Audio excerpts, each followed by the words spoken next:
رسول رحمت نے فرمایا جمعے کے دن مجھ پر کثرت سے درود پڑھا کرو، کیونکہ جمعے کے دن تمہارا درود مجھ پر پیش ہوتا ہے۔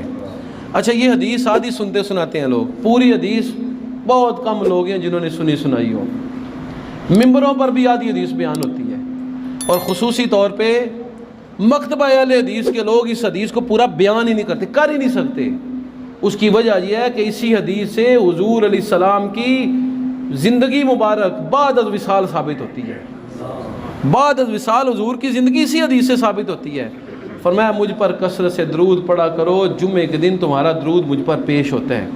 صحیح بخاری کی حدیث ہے، ایک دیہاتی صحابی بیٹھے ہوئے تھے، اللہ نے اپنے پیغمبر کے ارد گرد بڑے الگ الگ طرز کے لوگ بھیجے تھے تاکہ ہمارے لیے دین کی راہیں کھلیں، ہمیں سمجھ آ جائے۔ انہوں نے عرض کیا، اے پاک پیغمبر کریم آقا، جب آپ کا وصال ہو جائے گا اور جسم آپ کا زمین میں مل جائے گا تو پھر بھی آپ کو درود کا کوئی فائدہ ہوگا؟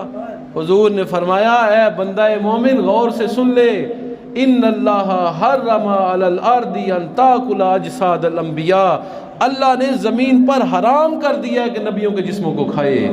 فنبی اللہ حی یرزق، اللہ کا نبی قبر میں بھی زندہ ہوتا ہے اور رزق دیا جاتا ہے۔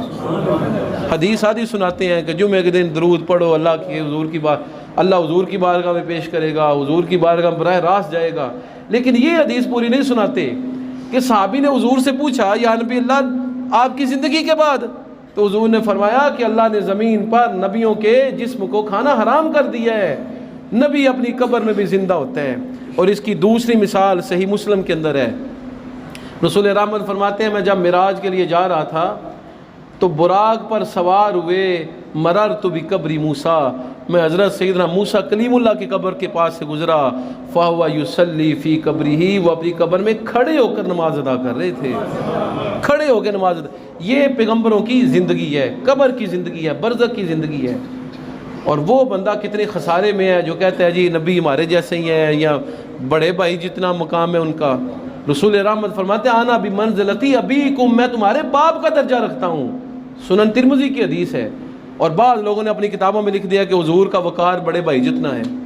بڑے چھوٹے بھائی کا تو تصور ہی نہیں دیا اسلام نے۔ اسلام نے تصور دیا حضور کی بیویاں مومنوں کی مائیں ہیں، اور نبی اکرم مومنوں کے باپ کے درجے پر ہیں، باپ کے درجے پر ہیں۔ تو انبیاء اپنی قبور کے اندر زندہ ہیں، یہ نظریہ ہمیں قرآن و سنت سے ملتا ہے۔